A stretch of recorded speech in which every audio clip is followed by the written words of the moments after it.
start and then hand over to my colleague, O'Brien. So, in 2011, the library at NUI Maynooth was very privileged and delighted to receive a collection of 28 letters and some 23 poems and other materials. And the letters were written by Nigerian writer and activist Ken Saro-Wiwa in the period leading up to his execution. He had sent to Sister Majella McCarron, an Irish nun who was very involved in trying to save his life and the lives of the people who became known as the Ogoni Nine, his 8 colleagues of himself. And these were handed over to the library in 2011. Now, we really wanted to do something with these letters, and we obviously recognised we had a major responsibility to preserve and conserve them, and we were terribly fortunate in that we just established a new library with state-of-the-art archival storage space, etc., and that was all very wonderful. But in addition to that, we felt strongly these letters could be used in teaching, research, etc., and maybe lots of times by people who wouldn't be able to come to Maynooth and sit in the special collections area. So myself and 2 colleagues edited the letters, and with the poems published, Silence Would Be Treason. And that was an interesting experience, and given all the controversy lately about the All Hallows, the Kennedy letters, we had to explain to Sister Majella that although the letters were in her possession and she owned the letters as artifacts, she didn't hold the copyright on them, but the Saro-Wiwa family, Ken Saro-Wiwa Jr., who held the copyright, signed it over to Maynooth, so we were very grateful for that. Okay, that's Ken Saro-Wiwa. He was from Ogoni in the Niger Delta region of Nigeria, and it's just marked on the map there. As I mentioned, he was a leading Nigerian and African writer. He was a businessman, a major figure in Nigerian politics, and his support for the autonomy of the Ogoni people led to his removal from office in 1973. Ogoni is a smaller province in the Niger Delta. Now, he was a founder of the movement for the survival of the Ogoni people, MOSUP, and we'll be telling you a little bit more about that. So, he established MOSUP to protest against the environmental impact of the petrochemical industry, and particularly Shell, in his homeland in the Niger Delta. I'll just go back one because it moved on. And we were very fortunate in that we were given these pictures as part of the archive as well. Some of them came from Troker. Okay, I'll just keep going. Things like the flame cloud are over the black cloud over the village, etc. And the pollution of the water in the area. So, as I say, he established MOSUP in order to protest against this. Now, Anne's going to take over now at this point, and come back in a moment.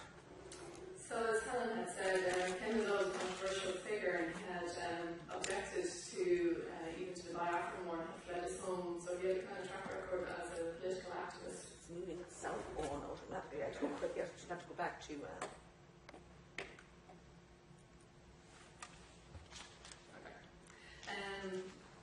So what Ken did was, in order, Ogoni was established as probably the most polluted place on earth by independent surveys done at the time, and Ken created the movement for the survival of the Ogoni people, really by, he started writing a Bill of Rights, almost like a constitution for the area. It's very, very small, it's about the size of Leitrim, so a very tiny area, but with huge resources. $30 billion worth of oil has come out of Ogoni. Something approaching about $1 million a day in revenue was coming out of this very tiny area, but the revenue was all going straight to Lagos. And back in Ogoni itself, people had no running water, no cooking gas, no infrastructure whatsoever, no schooling, no hospitals, and so a massively, massively poor area. And the impact of the oil and the gas flares that you can see being burned off was huge on the health of the local population. People were dying from all sorts of lung diseases and cancers. So Ken decided that this abuse of the environment was very much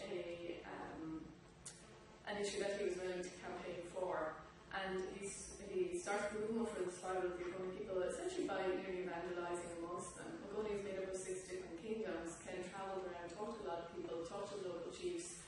and brought people together to protest peacefully against the destruction of Ogoni by shell.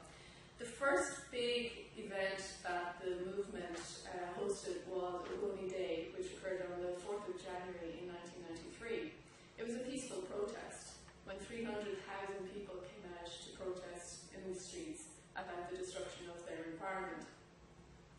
That, of course, got a reaction from the Abacha government at the time, and there were various incidents with some of the Shell workers in the area. One incident very shortly after Ogoni Day, maybe 3 weeks later, one of the Shell vehicles broke down in Ogoni. The workers left it where it was and the locals torched it. And of course that all got very much presented as some major conflict that was driving Shell out of Ogoni. And again, the hackles of the government were raised. That whole conflict escalated then. The following April, a woman, a local farmer in a village called Yara, was going down to her fields to just to work when she came across all the Wilbur's contractors working on her land and destroying her crops. They were backed by the Nigerian military, who, when she protested against them destroying her crops and her land, they opened fire and shot her, which caused a huge protest in the area, which was peacefully resolved by Ken's brother Owens at the time, who simply asked people to sit down and try to dissuade the Nigerian military from reacting, and was successful on that particular occasion. But everything escalated in June. The Ogonis boycotted the presidential election. On June 21st, Ken himself was arrested at that point and detained, later released. But in July of that year, You've missed one, just go up one more. That one. So here you can see in July of that year, there were some fishermen from a village called Gokana, who would often go fishing around the coast in Cameroon, Senegal, were coming back to Ogoni, and the military opened fire on them. There were 136 people reported missing after that incident. The Nigerian government very much attempted to frame this conflict in terms of a local ethnic conflict and argued that the problem was between the Ogoni and the Andoni, another local ethnic group. But the only flaw in that particular argument was that the Andoni didn't have access to the automatic weapons that had been used against the local people. Subsequent to that this is a picture here that you can see of a village called Ka, which was attacked in August. And so it's all escalating right through the autumn. It was attacked with grenades, mortars, automatic weapons. 33 people were killed and 800 people were made homeless. And all this time, Shell were disclaiming any involvement. The Nigerian government were disclaiming any involvement. It wasn't the military that was doing this, that this actually all arose out of a local ethnic conflict. In total that year, 20 villages were destroyed.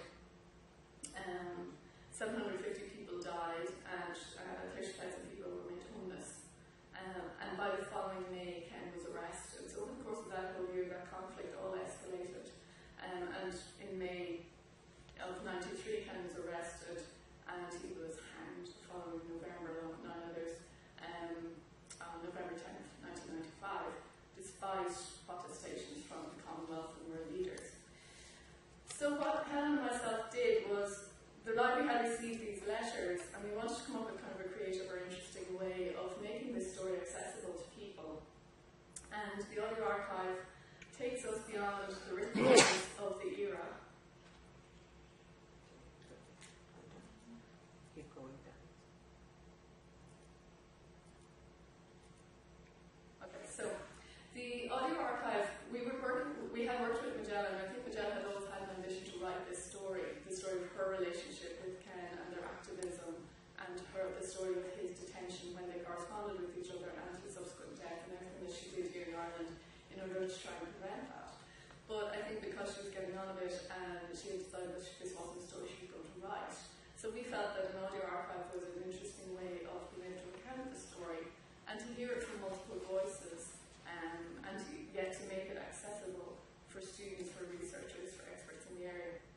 So the audio takes us beyond the written accounts of the area. It kind of brings you into the story because you hear their stories in their own voices, and it plays to the strength of people who were all very articulate, but who weren't going to be able to devote the time to write writing a book about this. It allowed the story to be told in quite a expedient way. Essentially all it is a series of recorded interviews. There are 7 or 8 interviews with Majella, and we started way back with her childhood in Fermanagh and her becoming a nun. She had a habit of writing letters from a very young age, and she wrote away to Santa and he sent out books, and she wrote away for violins in the note in her head. And then eventually at 12 she decided to write away to become a nun, and that's how she ended up in a convent and kind of never looked back from there. So she tells all those stories and the stories of the conflict in Nigeria and in quite a bit of detail. It's easy to make an audio archive because it can be recorded on location. Majella is still very active in the protests in Rossport against the Shell pipeline there. So we were able to go there with her and meet people and see her in action there and did some recordings with her there. We were very, very lucky to have Owens Wiwa come to visit when the book was being launched, and we interviewed him as well, by telling the story of Ken, the story of the conflict, and of the failure to resolve it. And that's also part of the archive. Soundcloud's an interesting space. It's kind of like the Twitter of music, but there's also interesting kind of audio documentaries and all sorts of pieces held there, and that's where the archive lives. That's what it looks like. It's available through the NUI Maynooth website. So when you go in, you see each track just dividing up the story across a number of chapters, and you can listen to any of those at any stage. It's also available through mobile technologies. This then is how the story has spread. So it's also an interesting way of tracking who's engaging with this. You can see it has had a total play of 603, but those don't count the broadcasts of the archive. We've released some of the audio for broadcast on News Talk and on a community radio station back in Nigeria as well. You can see the variety of engagements with it. So I'll just come back to Helen to finish that. Thank you, Anne. Okay, so just to wrap up, we have the letters, the poems, and various artefacts and special collections in the library for consultation, and we encourage researchers to come and work with them, and also we put them on exhibit for various events. They're on exhibit in the library at the moment, in fact. They've been used as part of a module on development studies in the BA and community studies, and using archives on undergraduate programs is very new in Ireland. It's more common in the United States. The book is available. The audio archive is freely available. The easiest way to access it is putting Ken Saro-Wiwa Audio Archive when you're searching on the internet. The proceeds from the sale of the book go towards a bursary in Ken Saro-Wiwa's name that NUI Maynooth will give to a postgraduate student. So just, if I can also say, this is the book, and we're selling copies of it at €10 if anybody wants it, and it does go towards the bursary. In addition to talks like the one myself and Anne are giving here today, we've spoken at quite a lot of different events, and also Palmerstown Library picked this as the book of the month, for example, for their reading club in February, so I went along to that. So we feel we've done a lot more than just take Sister Majella's letters and poems, etc., from Ken Saro-Wiwa and put them into safekeeping, that we're actually using it very proactively to deepen understanding of this particular conflict, and it has applicability way outside that specific topic. Thanks very much.